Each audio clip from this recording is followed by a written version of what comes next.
আর একটা আছে কালকে পুলিশ ডে। আপনারা জানেন যে আমরা স্টুডেন্টস ডে যেমন 1 জানুয়ারি ডিক্লেয়ার করেছি, আমরা পালিত করি, তেমনি পুলিশ ডে আছে আগামীকাল। ওপরতলায় আমাদের WBPSদেরও একটা কমিটি আমরা তৈরি করে দিয়েছি তাদের গ্রিভ্যান্সেস এবং তাদের প্রবলেম দেখার জন্য। কিন্তু নিচুতলায় ওদের আমি একটা ওয়েলফেয়ার অ্যাসোসিয়েশন করেছিলাম, welfare committee. Kolkata Paschimbanga police welfare committee এবং কলকাতা পুলিশ ওয়েলফেয়ার কমিটির পক্ষ থেকে আমার কাছে ওরা পুলিশ দিবসের উপলক্ষে একটা স্মারকলিপি পেশ করেছেন এবং তাদের আবেদন অনুযায়ী কতগুলো সিদ্ধান্ত আমরা নিচ্ছি।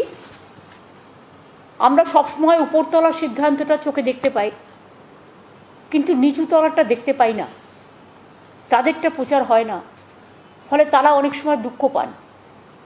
আমি মনে করি আমাদের সরকার ওপরতলা এবং নিচুতলার মধ্যে কোনো তারতম্য না রেখে, কোনো বৈষম্য না রেখে, উঁচুতলার যারা আছেন তারা তাদের মতো কাজ করবেন, নিচুতলায় যারা আছেন তারাও তাদের মতো কাজ করবেন।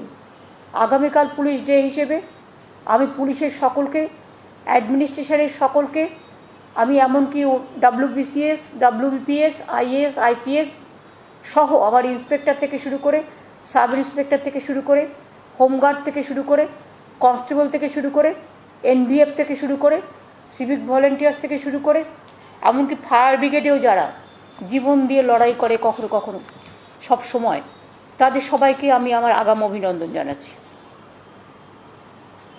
আমরা কতগুলো সিদ্ধান্ত নিয়েছি, আমার সাথে chief secretary, home secretary, DG police, finance secretary, land secretary এবং পুলিশ কমিশনার কলকাতা এবং কলকাতার মেয়র ফিরাদ হাকিম আছে। এই সিদ্ধান্তটা কিন্তু অল ওভার বেঙ্গল। আমরা একটা সিদ্ধান্ত নিয়েছি যেটা পুলিশরা অনেক দিন ধরে চাইছিলেন, যে যারা কনস্টেবল রিক্রুটমেন্ট যখন হয়, এটা যদি একটু ভালো করে একটু বলেন আপনারা। কখনো কখনো ভালো কথা বললে অনেক হাজার হাজার পুলিশের কনস্টেবল আছে, খুশি হবে, ভবিষ্যতের লোকেরাও খুশি হবে। রিক্রুটমেন্ট যেটা পুলিশ কনস্টেবলের আপার এজ লিমিট ছিল 27 বছর, বর্তমানে সেটাকে আমরা বাড়িয়ে 30 ইয়ার্স করলাম। তাতে কি হবে, যেহেতু তাদের ট্রেনিং নিতে হয়, অনেক কিছু করতে হয়, তারা ট্রেন্ড ফোর্সেস, সেই জন্য অনেক দিন ধরে তাদের একটা ডিম্যান্ড ছিল যে বয়সটাকে যদি একটু বাড়ানো হয়, সেই জন্য আমরা তাদের বয়সটা 27 থেকে বাড়িয়ে 30 করলাম। Compassionate appointment under exempted category relaxation with respect to age and physical measurement will be provided to the next of kin of the deceased police personnel. Compensated যে অ্যাপয়েন্টমেন্টগুলো হয়, অনেক সময় কি হয়, ধরুন যে মারা গেল পুলিশ কর্মীটি, তার বাড়িতে কেউ হয়তো চাকরি করার জন্য আছেন, অথচ অনেক সময় পুলিশের চাকরিতে এতটা ইঞ্চি চাই, শারীরিক মাপ, দীর্ঘতা এতটা, বয়স এতটা, এর মধ্যে হবে নানা রকম ওদের প্রসেস আছে।